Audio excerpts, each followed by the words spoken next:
Hi, welcome to Roads of Oz. My name's Matt and I'm going to do something I've never done before and try to convince why now is not a good time to buy a motorcycle.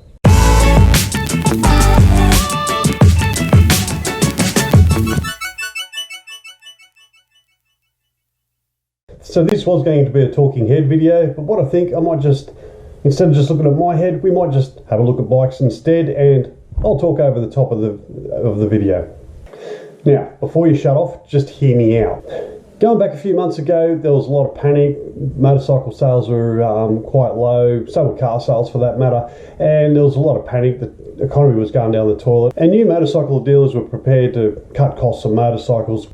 So you saw from one of my other videos, the Spark Pillion was actually at a reasonable price, but now that's not the case, and there's a couple of reasons why.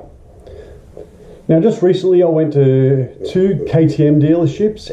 Just recently, this is August 2020, I noticed they were unusually low on stock. And when I spoke to the salesman, he said they've had a very good month selling adventure bikes. And I thought this was quite unusual, you know, because we're in a pandemic.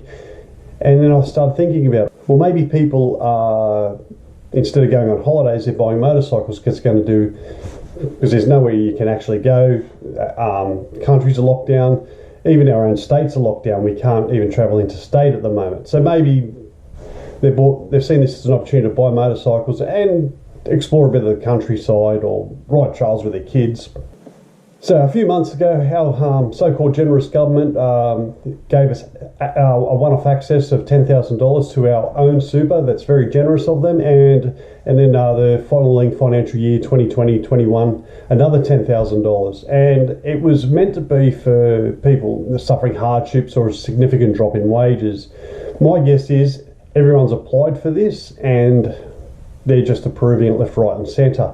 Last time I checked, I think it was around the 32 billion mark had been withdrawn from super funds.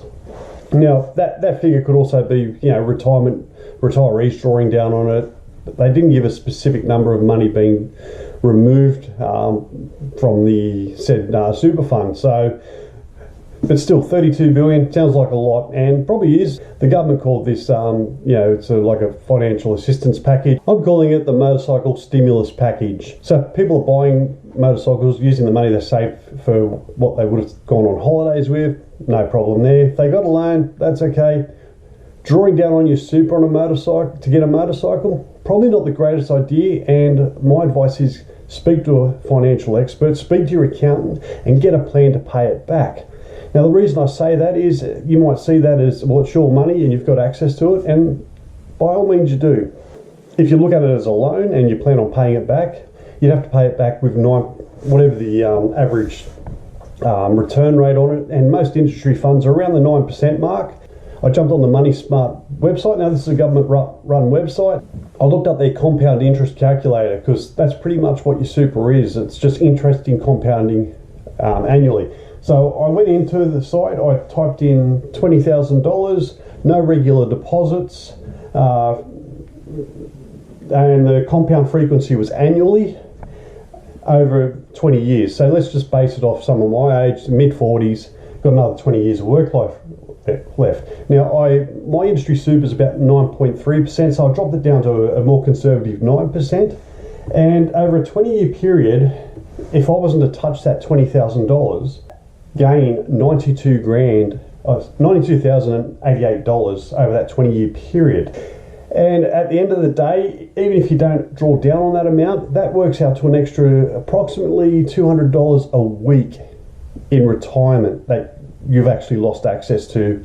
So my advice is get a plan to get that money back in, figure out how long it's going to take you to pay it back, and make sure you get it back in that super fund ASAP, because I don't know about you, but losing $200 a week, that's close to 10 grand a year. The whole idea of super is to stop that happening and give you a good quality retirement.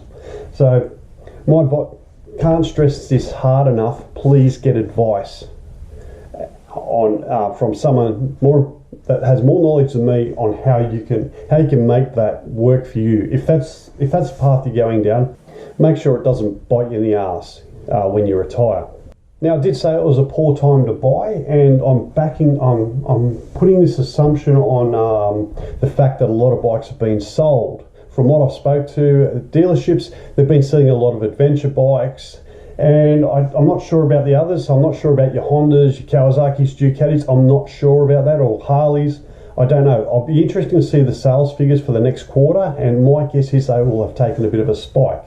Now, the flow on from that is, if dealers have already met their quotas, they're less likely to give you a decent discount on their bikes, because they're not desperate to sell. They've already made their quota, so they've got no need to sell. They would rather hold on to that and sell it in the next month, and to maintain a good steady sales stream. And what does that mean? Well, you can normally get a 10 to 15% off retail price just every other day of the week. If you're not getting that, then shop around, because that's pretty much an industry standard. I know they say it's recommended retail. Never pay retail for any new vehicle. Just don't. So unless that bike's 20% or greater, it's not really a great deal in this climate.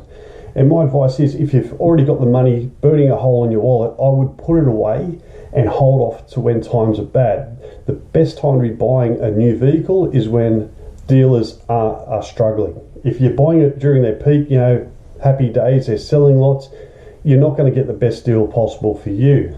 If anything, I would be looking at selling your bike, because my guess is when the dealers don't have enough stock to keep up with demand, people start looking in the second-hand market, and that more people looking in the second-hand market, better for the seller. So I'm actually toying with selling my trail bike and possibly my CB 125, because I believe I could get the most for it at this point in time.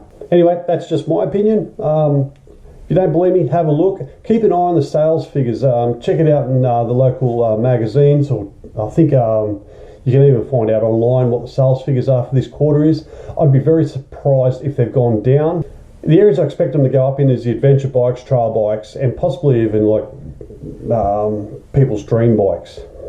So let me know what you think in the comments. Tell me how I'm wrong. This is only one man's opinion, and just thought I like sharing these things with you. Anyway, on that note, thanks very much for watching. Please like, share and subscribe if you found the video interesting, and definitely share it with your friends that are looking at buying a motorcycle. The more informed we are, the better armed we are, the better deal we're going to get. Anyway, thanks again, and I'll see you on the next vid.